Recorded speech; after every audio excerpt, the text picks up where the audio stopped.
আলাইকুম এভরিওয়ান, চলে আসলাম আরেকটা ব্লগ ভিডিও নিয়ে। তো এই ভিডিওতে আমি অবশ্য আপনাদের সাথে তেমন কোনো রেসিপি শেয়ার করার জন্য আসি নাই। এসেছি হচ্ছে আমার কিছু না বলা কথা আপনাদের সাথে শেয়ার করার জন্য। অনেকদিন হলো আমি পেজে তেমন করে ভিডিও আপলোড দিচ্ছি না। আসলে মনটা অনেক বেশি খারাপ। কিছুদিন আগে আমার মামা মারা গিয়েছে, এখন আমার মাও অসুস্থ। আসলে আমাদের ফ্যামিলিতে যখন মানে লোক মরা শুরু হয় তখন মরতেই থাকে, জানি না আহ কখন কার ভাগ্যে কি হয়ে যায়। আসলে ফেসবুকটা এমন একটা জায়গা, মন খুলে কথা বলতে গেলেও ভয় লাগে। কখন কে কি মনে করে ফেলে তার কোনো ঠিক ঠিকানা নাই। কারণ শত্রুর তো আর অভাব নাই। তো যাই হোক, শত্রুদের আমার আমার তরফ থেকে অনেক অনেক ভালোবাসা। তো মানুষ মারার যে কথাটা বলছিলাম, আসলে আমার মামা মারা গিয়েছে আজকে 7-8 দিন হয়ে যাবে, অবশ্য 8 দিন হলো। তো মনটা অনেক বেশি খারাপ। তার মধ্যে মাকে নিয়ে দৌড়াদৌড়ি করতে হচ্ছে, কারণ আমার মা প্রচন্ড রকম অসুস্থ। আসলে সবাই আমার মায়ের জন্য অনেক অনেক দোয়া করবেন। তার নিজের ছোট ভাইটা মারা যাওয়াতে উনি খুব ভেঙে পড়েছে।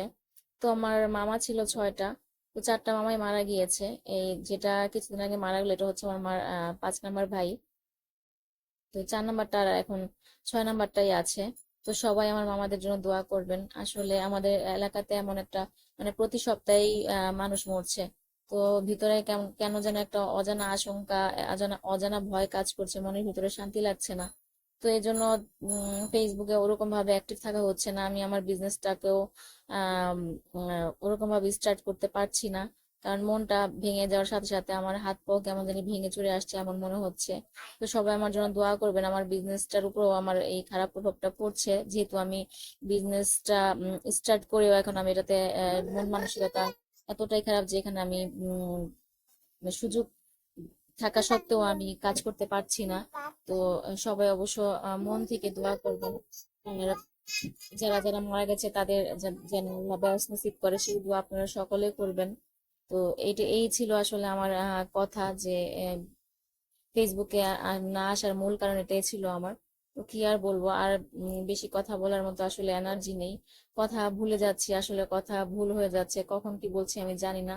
আমার কথা ভুল ত্রুটি হয়ে থাকলে আমাকে মানে ক্ষমা সুন্দর দৃষ্টিতে দেখবেন। কিছুদিন আগে মামাটা মারা গেছে, এখন মাও অসুস্থ।